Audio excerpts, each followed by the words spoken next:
Oh, Han. Hoy, lalaki. Anong oras na? Kapal talaga ng mukha mo eh, no? 5 p.m. yung out mo, di ba? Tapos 7 p.m. ka palang uuwi.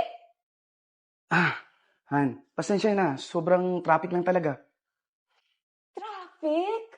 Kaya nga ako pumayag na magmotor ka, di ba? Para hindi ka matraffic. Tapos yun yung idadahilan mo? Han, pwede ba? Pagod ako. Ayaw ko muna makipag-away sa'yo, ha? Ay, tigilan mo kung lalaki ka. Kung sa susunod malilit kang umuwi, huwag ka nang umuwi. Dahil aabutan mo lahat ng gamit mo sa labas. Ano gusto mo gawin ko? Lumipad? Para pag gusto mo, andito agad ako? O kung gusto mo, mag-teleport ako? Ha? Wala naman akong ginawang masama. Umuwi ako dito para sa'yo. O gusto mo, mag-livestream pa ako para maniwala kang wala akong ginagawang masama? Punyeta ka? Sasagot ka pa? Kung kinakailangang lumipad, lumipad ka. Kung kinakailangang mag-magic, gawin mo! Ang gusto ko, andito ka sa oras na kailangan ko. Naiintindihan mo? Alam mo, sumusobra ka na! Asawa mo ko dito! Hindi ako tuta! Sinusunod naman kita! Dahil mahal kita! Mas ganyan trato mo sa akin? Mahal mo ko? Kung mahal mo ko, gusto ko, sundin mo! Gusto ko ako ang masusunod. Naiintindihan mo? Tabi.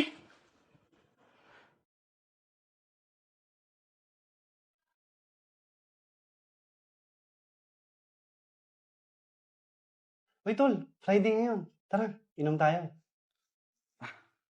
Nako mga tol, sa ngayon di ko muna kayo mapagbigyan. Alam niyo naman yung misis ko, di ba? Pagkatapos ng trabaho ko, gusto nun umuwi agad ako. Tsaka gusto niyo ba magkagulo kami? Di napalayas ako. Ayun talaga. Sapat naman ang sitwasyon mo, pre. Pero, bakit naman ganyan sa yung misis mo? May nagawa ka bang mali sa kanya? Hindi naman sa ganun mga pare. First job ko to, di ba? Tsaka alam niyo naman na allergic ako sa pagkakamali. Lalo na sa mga babae. Di ba? Kaya lahat gagawin ko para dun. Bagay, tol, may punto ka. Pero, wala ka namang ginagawang masama eh. Ang hindi ko pa mag-gets, pinagbabawalan ka niya. Mas daig pa ng magulang niya. Tol, sabihin mo, ang tanda-tanda na niya, may curfew pa din. Talaga. Ganun na siguro mga pare. Wala akong magawa eh. Mahal ko siya.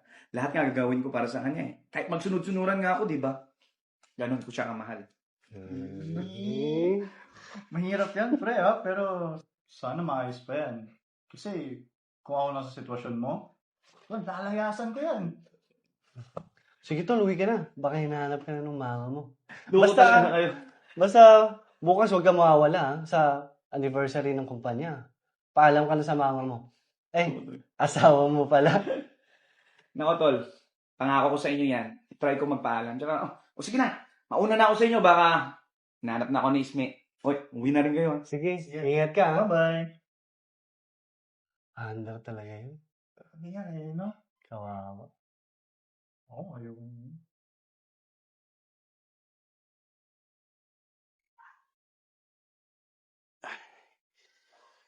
Uy. Hoy, lalaki. Halika nga dito. Han, nandiyan ka pala.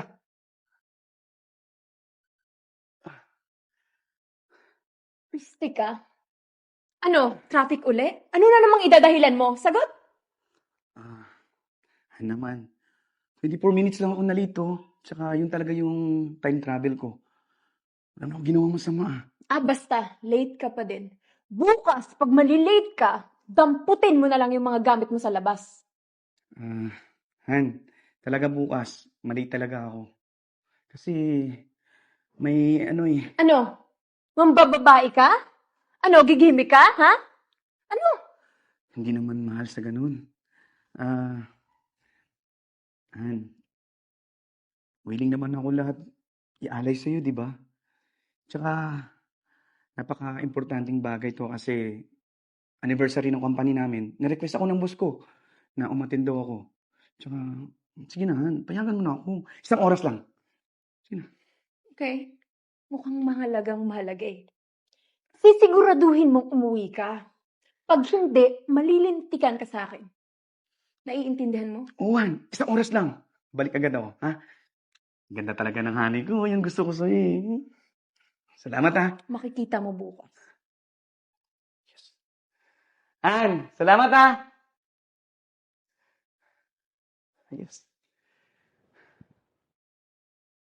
Pre. Uy, Tons! Ay, kanina ka pa nakalumok dyan sa cellphone mo. Andito ko nga, pero utak mo naman, nasa biyahe na pa uwi.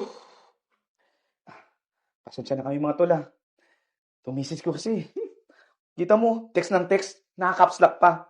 Alam niyo naman pag caps lock na, welcome to Jurassic Park na. Grabe yung buhay mo, Tol. Hindi ko kaya. Kahit ako, tol.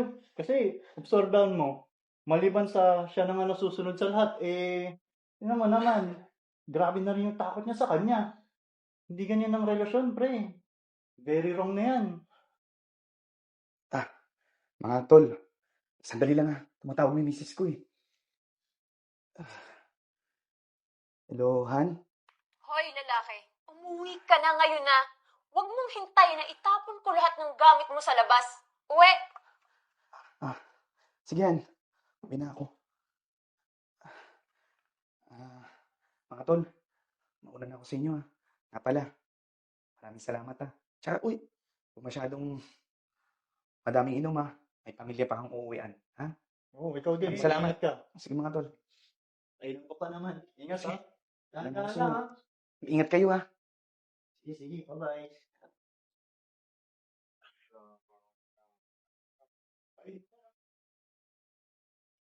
Animal na lalaking to. Magdadalawang oras ng on the way.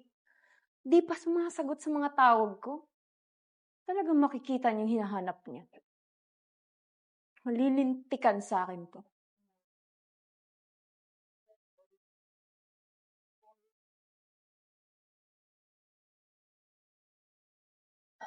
Hello po. Magandang hapon, ma'am. Ma'am, Major Malik Prado po. May gusto lang po akong i-verify, ma'am. May na-recover po kaming identity card. Base dun sa address, ay dito po. Kilala niyo po ba ito? Opo, mister ko po yan.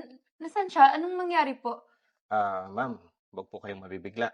Wala na po ang asawa niyo. Meron pong concerned citizen na nag-report sa presinto namin na meron daw hong vehicular accident sa Barangay Takulik. At mabilis daw ho ang takbo ng motor na sinasakyan ng asawa niyo. Kaya dead on the spot po siya natagpuan. Hindi po. Hindi po totoo yan. Hindi po patay yung asawa ko. Buhay po siya. Ganito na lang po, ma'am. Sumama na lang po kayo sa akin sa punerarya para po ma-verify niyo yung bangkay. Hindi po. Nasaan po yung asawa ko? Hindi po totoo yan. Sige, ma'am. Hintayin ko na lang po kayo sa mobile.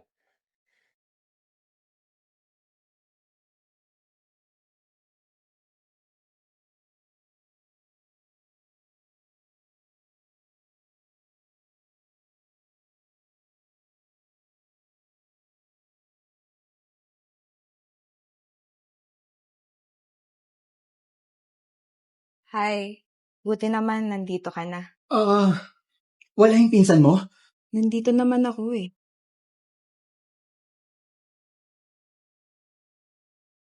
Hi!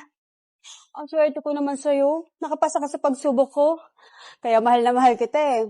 Robust. Subok na. Effective talaga. Astig to.